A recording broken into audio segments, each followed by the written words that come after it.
Welcome to the Fantasy Football Prophet podcast, hosted by Craig Phillips and Jeff Torrey. Visit us at fantasyfootballprophet.com. And now your hosts, Craig and Jeff. Welcome everyone to the Fantasy Football Prophet podcast. I'm Craig Phillips, joined as always by Jeff Torrey, and today we're doing week one, preseason, whatever you want to call it, waiver wire. We're already into the waiver wire. We actually have quite a few names for you for today's show that might want to pick up before the season starts and maybe before they blow up. Or, you already might have a hole to fill in your lineup. So some guys that can help you at least for 1 week. But before we get into that, make sure you guys go check us out on Twitter at the FF Prophet or Instagram Fantasy Football Prophet. You can also go on to Patreon now and become a patron of us there at patreon.com/fantasyfootballprophet. Might be the time now to do that. You get game day alerts from us. You get a text message number where you can actually ask us lineup questions, start sit questions, trade questions, goes right directly to us. That's probably definitely the best way to get a hold of us and, get help from us this season. So go check that out. And we're only Jeff? What is this? We're recording this Monday night. 3 nights from now will be the Thursday night game. Falcons-Eagles will just be wrapping up. I can't believe it's that close already. So we might as well just go into waivers here. You got one to start us off? Yeah, well, I think we should obviously talk about the elephant in the room. We're going to talk about how McKinnon went down. Unfortunately, you never want that to happen to a player, and I will not be able to see whether or not he'd be a boom or bust kind of candidate. But in his stead, you do have to start wondering which is the appropriate running back to go after. Is it Alfred Morris or is it Matt Breida? Or is it a combination of both? And right now they have shot up, obviously. Alfred Morris jumped 60.3%, so he's now owned in 62.3% of leagues. Matt Breida is shot up 35.5%. He is held in 52.2% now. So that is the question. For me, I went after Alfred Morris in a lot of these leagues through Waiver Cash. But I saw Craig, obviously, since we're in a bunch of leagues together, you went after Breida. So how are you thinking about this right now? One.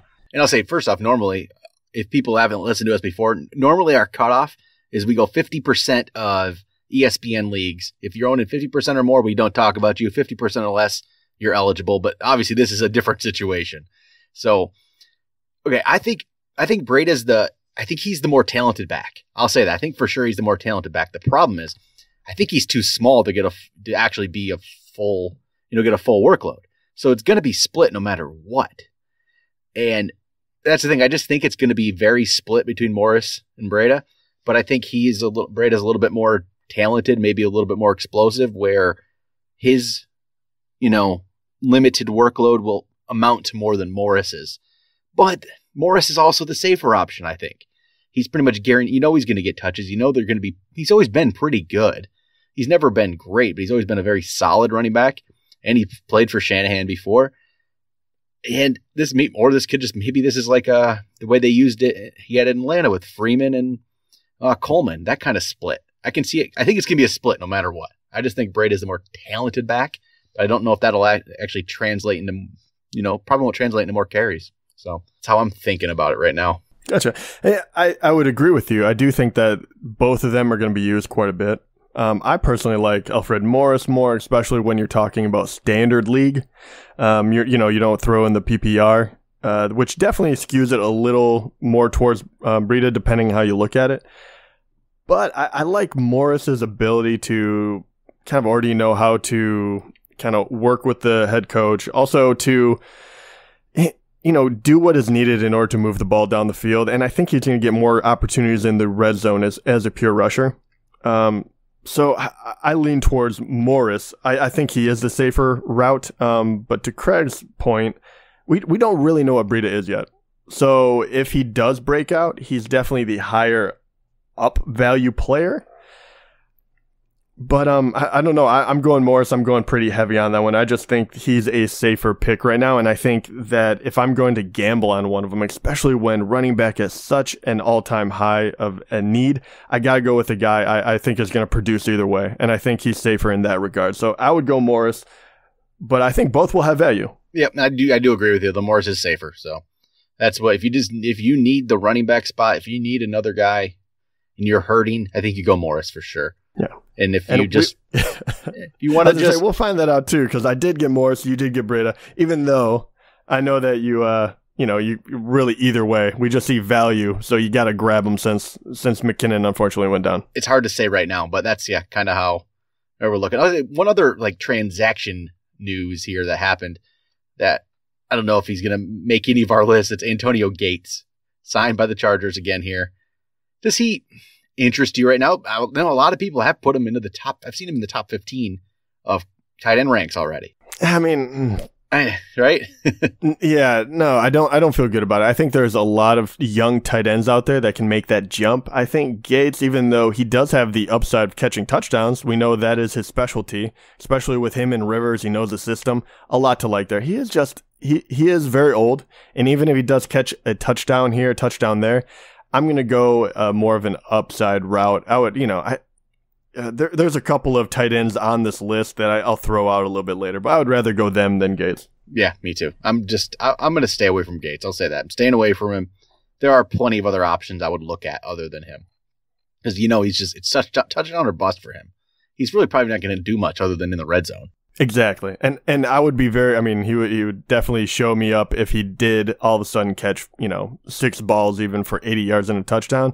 It's going to be more like 3 catches for 10 yards and 2 touchdowns or something ridiculous. Exactly. That would be much more likely.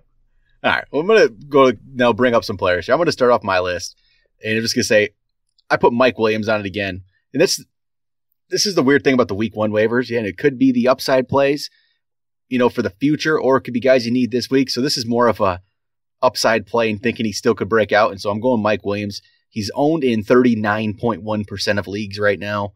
I just think there's still a great potential that he breaks out. And maybe if he doesn't, oh, well, you cut him after a few weeks. But he's a guy that should be owned in pretty much every league just for the fact that he could be a great option here soon. We just don't know yet. So I'd put him on the end of the bench and wait and see what happens. So Mike Williams is going to be kind of the top guy on my list yet. I agree completely. I like him because I think you're right as well. I like the way you're looking at it, which is either I'm going to get a guy off the waivers that's going to help me for, say, 1 to 3 weeks at tops, kind of like I have to fill in holes right away, or someone that can help me down the road. Mike Williams, unbelievably can do both. And I do think that his upside is incredible. I don't think we've seen, his talent scratch the surface yet. I think we're really going to start seeing it this year. And especially with someone like this, you have to get him early, unfortunately, because as soon as he breaks out, as soon as he catches even 1 touchdown, everyone's going to be on top of it. So, obviously, he hasn't done anything last year, really, and he's already owned in 39%. So if you're able to get him, you really got to do it week 1. And that's the big thing with Mike Williams. Who else you got? Who do you have on your list here towards the top? Towards the top, I actually have Geronimo Allison. Yep. So he's going to be near my top. He's only owned in 9.1%. He is still relatively undrafted, and I can't figure this out. He's ranked as the wide receiver 3 for Green Bay. But obviously Cobb was being shopped. You have no idea. He's more suited to be the slot. So Allison could see a lot of playing time. He held off the rookie wide receivers. So I think this is a guy as well that can not only serve for a week 1 fill-in, but I think he has huge upside, and I think he could pay dividends relatively quickly. And another one that you have to get early, because if he blows up, everyone's going to want him. Yeah, I'm surprised he's only owned in 9.1%. That's very low amount to me for a guy, again, who should be on the end of benches. To me, he should be more owned than like Danny Amendola. I'm not interested in Danny Amendola, who's owned in 53% of leagues. You know what you're kind of getting for players like that. Deshaun Jackson. I don't want those guys. Why not take the risk on a guy at the end of your bench, and if it doesn't work out, oh, well, you just go through the waiver wire again. You find the next guy. So, yeah, I don't get it. I like Geronimo. Doesn't make sense to me why he's so far down. But I got another guy here. I'm actually going to bring up a guy who I think just could help you fill in for 1 week for sure. And it could turn into more than that. We don't know. But I'm going to go Jordan Wilkins, running back from the Colts. It's looking more and more likely like Marlon Mack might not be ready to go for week 1. So if that's the case, it sounds like Jordan Wilkins is actually going to be the one to get the start. Hines is going to be in a role there too. We don't know exactly how that's going to play out yet. But it sounds like Jordan Wilkins at least be the one to get the first crack at it. And Marlon Mack has no hold on that job whatsoever. So Wilkins or Hines, whoever ends up taking it, but Wilkins, I think, is going to get the first shot, could just run away with this job if he has a good week 1. So if you need to fill in, it's not a bad option, I think, for week 1 there. Try out Wilkins and just take a chance, see what you get. And maybe you get a guy who's going to be a starter all year. Again, if not, get rid of him. So I'm going to go Wilkins. Yeah, and I think the big thing with him is it's very difficult to find a fill-in for a running back position right now. And Wilkins didn't, we don't know exactly what that's going to look like in the Colts backfield. He didn't really show out in preseason, but I have him on my list as well because really it's hard to come by. He's going to get the start. We'll see what happens. So, if it works out for his, in his favor, wonderful. If not, at least you have a guy filling that running back slot if you're desperate. Yeah, exactly. There's some teams that if you had Jerick McKinnon and you couldn't get Morris, couldn't get Breda, you might need a Wilkins to start you for a week. Maybe you had Mark Ingram or something on your bench. It was going to be the guy coming in a few weeks. Maybe you had Marlon Mack. You might need to start this guy. Yeah, not the prettiest option in week 1, but hey, it's worth a shot, right? Yeah, definitely. I mean, these are waivers, right? Exactly. These guys weren't drafted, so you're going to have to take some chances here. So I'm going to go, I'll bring up another right here quick, who's at the top of my list. It's going to be Chris Godwin. Another in the, Mike Williams mold of a guy who we think has a lot of potential. It's only owned in about 33% of leagues, I believe, somewhere around there. But I really do believe he's going to overtake Deshaun Jackson and become that number 2 option in Tampa. So I like Chris Godwin a lot, and he should be owned in, I think, every league right now. If you have a decent-sized bench, Chris Godwin should be on the team. And if you have a spot for it, take him, put him there. I'd really, if you have Deshaun Jackson on your bench and you don't have Chris Godwin, he's a free agent, release Deshaun Jackson, put Chris Godwin there. That's what I'm going to do. Yeah, I would agree with the whole Deshaun Jackson thing. Yeah. But yeah, and I think this one might be more of a, it's going to be interesting because obviously, Jameis Winston is going to be out for the first few games. So we're going to see what, Fitzpatrick can do with Chris Godwin. So maybe people will be slow to this one depending on how he does.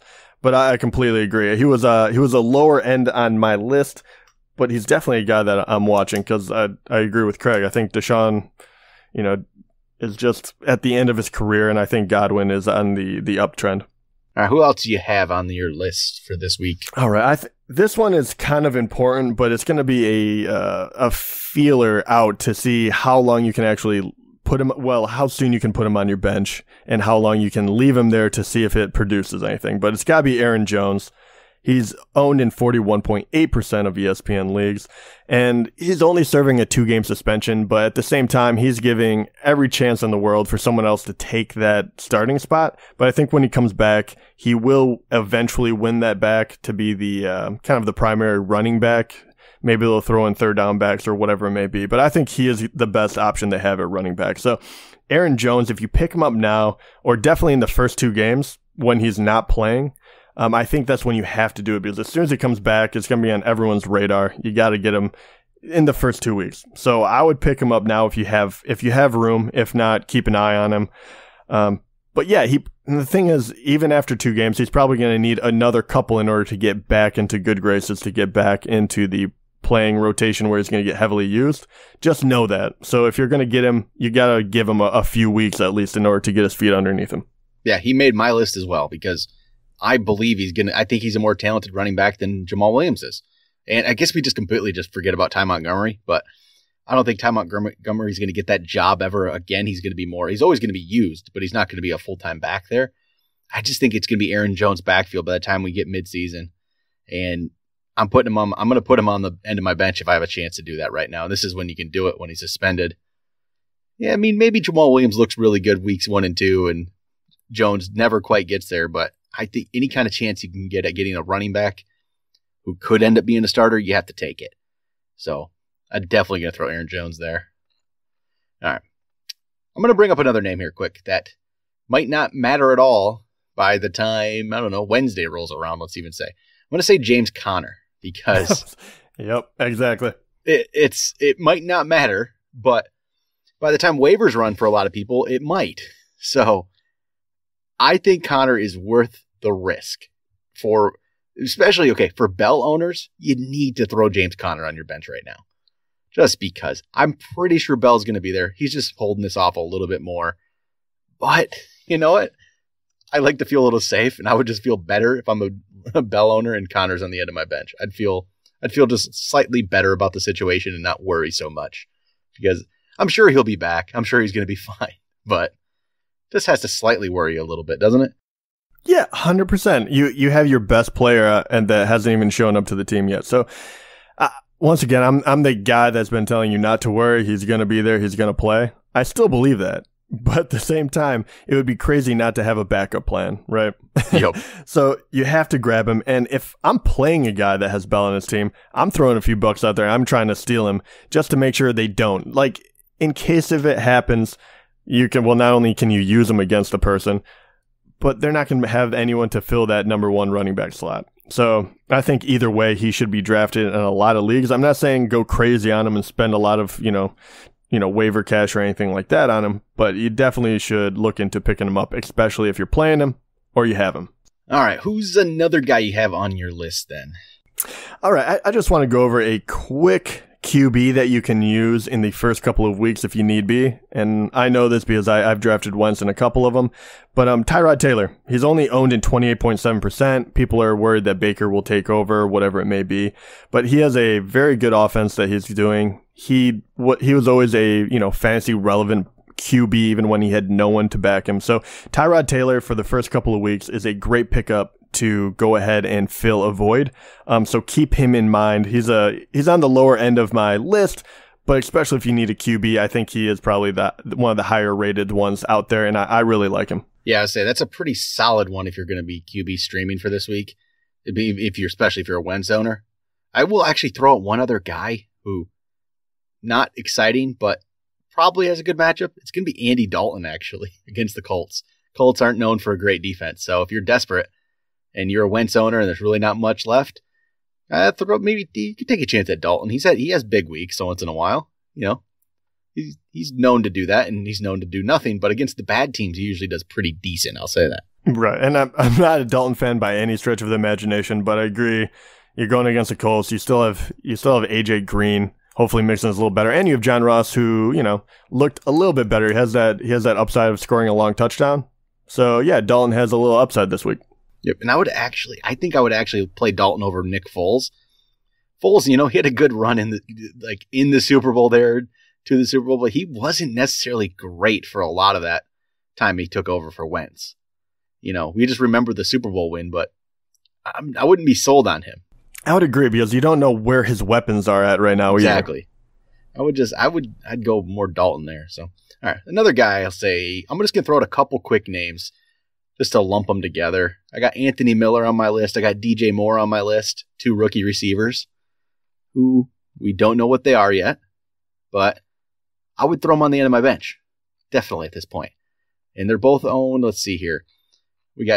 I think DJ's probably owned a little bit more. He's owned in 44% of leagues, and Anthony Miller's owned in 30% of leagues. But I'm going to throw both of those guys on my bench. I think, again, they should be owned in every league. So throw the rookie receivers. What about, you could probably throw James Washington and Cortland Sutton in there too. You got it. I was going to say, I would actually add to that. And Christian the guy Kirk. that yeah, thank you. Christian Kirk is a guy, especially a lot of the ones we named, besides DJ Moore, Christian Kirk has the easiest path to wide receiver 2 status. So he's only owned in 13.9% of ESPN leagues. I think that guy is the one that I would pick up before pretty much any of the other ones. I'd probably do DJ Moore first maybe, but I like where Christian Kirk is, and they absolutely need to find more weapons on that offense. And I think he could fill that void. So it's going to be one of those as well that you want to get early, because as soon as people figure out he's, what he is, which maybe we'll find out week 1, maybe we won't find out until, halfway through the season. But that's going to be an interesting one. So he was definitely one that I would lump in with that, those young wide receivers. All right, who else you have on there? The other guy I have, and this is a tough one because I don't know if I would take him necessarily right now. He's a wait and see kind of running back, but I just keep having a good feeling about Nick Chubb. And Hyde is a little bit of a injury risk player. I don't know exactly how that's going to shake out, what kind of percentage you get, but Chubb is such a strong running back that is really good in short yardage situations. So maybe there's a possibility that he becomes, the payoff becomes a little earlier than we think. Once again, he would be lower on my list because obviously that's a very difficult situation to navigate, but Nick Chubb would be, at the end, just keep him in mind. Yeah, he made the end of my list as well because when I look at this, I try to say, okay, Carlos Hyde's been good, looks pretty decent in preseason. Maybe we should, hold off on Chubb a little bit. But I think Nick Chubb's a good running back. And I think back to last year. And if we would have thought that way about Alvin Kamara, he would have never ended up on any of our teams. So he was behind Ingram and Peterson. But we didn't let that stop us. Why let it stop you with a player like Nick Chubb? He only has one guy ahead of him. Kamara had two. So very true. Yeah, I just try to don't worry about that depth chart thing so much all the time if you think a guy has talent. And I think Nick Chubb has that. He's owned in 36.8% of leagues, so I think he's worth a shot. Especially out of any of the running backs that are still on the list. Do you have any other backs on your list right now? Or is that about it? No, that's it. And that's the difficult part too. That's why Chubb made the list, because really, and what do we talk about? 3 guys? Am I missing anyone? But 3 guys really. You have Jordan Wilkins, who I'm not that impressed with yet, but he's going to probably get a lot of playing time. Then we have Aaron Jones, who's suspended. Yep, and then we James Conner would be the only other one. Oh, yes, James Conner as well. So, I mean, it is it's very, it's a really thin position to get, and that's why we keep trying to put guys on there that have the upside. But that's why Nick Chubb makes it for me. And I say, maybe I'll throw one other name. Just if you're a Jay Ajayi owner, get Corey Clement on your team. Ajayi is practicing. He did practice Monday, which is a good sign, but it's a Thursday night. They're playing Thursday night. You just never know. And Corey Clement's not a bad person to have on your team. I think he's going to have some value of his own, actually, in some way this year.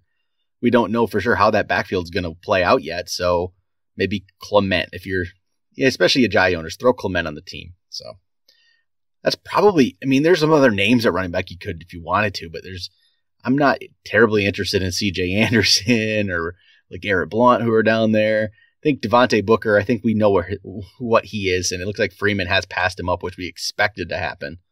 And the other one's Doug Martin. We don't know how that backfield's going to play out either, but I'm not trusting it. No, I need to see something before I would, throw him on my bench. And that's what this is. It's kind of the initial waiver wire where you have to look for a little more upside. And until I realize, if they're going to use those veteran backs, how they're going to use them, I have no need for them. I don't want to take a risk when I could grab someone here that has more upside. Yep. What, you got any more wide receivers for the list today? I do. I just have one more, and that is John Brown. Yep, that's my only other one too. So 24.7% owned right now. He was the best looking wide receiver that the Ravens had in preseason. Crabtree I'm not sure where his head is at the moment, but I don't know if he stays healthy. That was really all that was holding him back in Arizona. So I'm kind of rooting for the guy. I like it. They're going to throw it to someone, so I would take the risk on him before anyone else on that team. Yeah, me too. I like John Brown.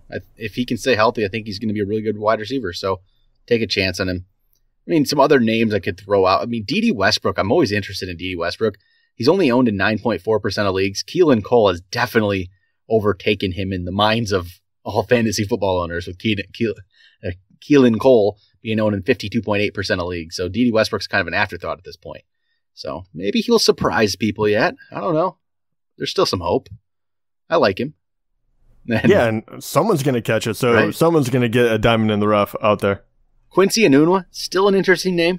We don't know what he will be coming back from the injury, but he's only owned in 8.7% of leagues. So just a name to watch, possibly. That's about it, though. And actually, I'm still kind of interested in Antonio Callaway from Cleveland. Looks like he's going to get the start for week 1, but mainly only because Gordon's not up to speed yet and won't be starting. But yeah, you never know. If he impresses, he's going to at least get himself some more playing time going forward. He's impressed him enough where they had no problem getting rid of Corey Coleman. At the time. I guess the Buffalo Bills had no problem getting rid of Corey Coleman either. So. Yeah, it doesn't speak too highly of him. Yeah, unfortunately, I did. I actually drafted Callaway at the end of my bench in one of them just to see how it turned out. But I did have to get rid of him because I wanted Morris more. But his athletic ability really, it'll be an interesting one, how they use him. And especially week 1, I think he is a good fill-in. And then, you brought it up on one of last week's shows, but Laquan Treadwell is starting to interest me, actually.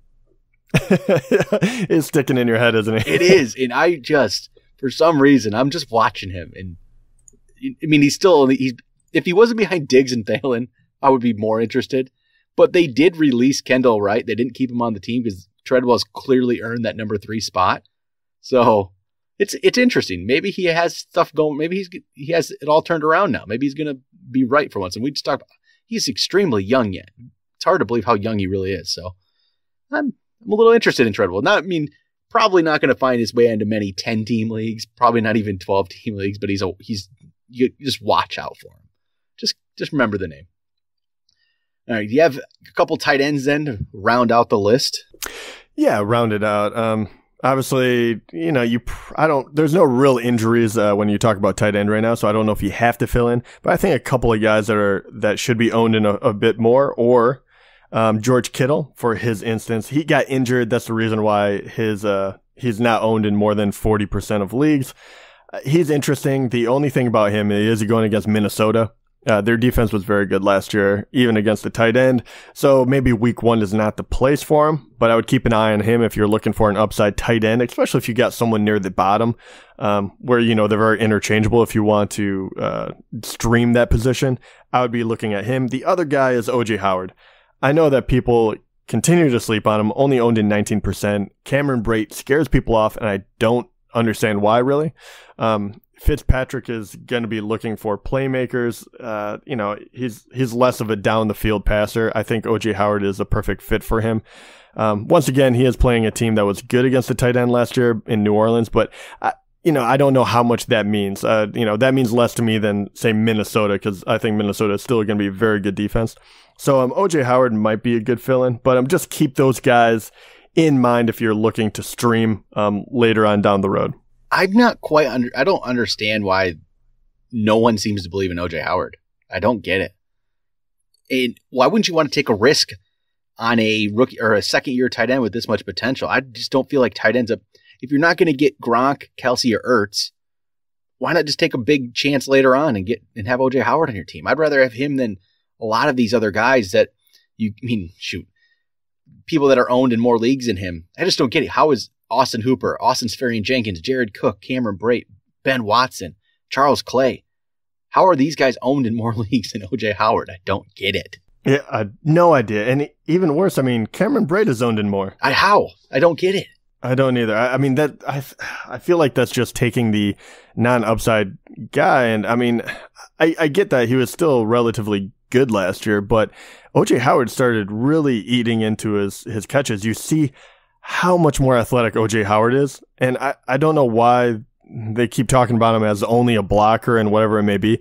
He is positive. Besides from Mike Evans, he is the most dangerous offensive weapon that they have on that team. And I assume that they're going to use him, especially in the red zone.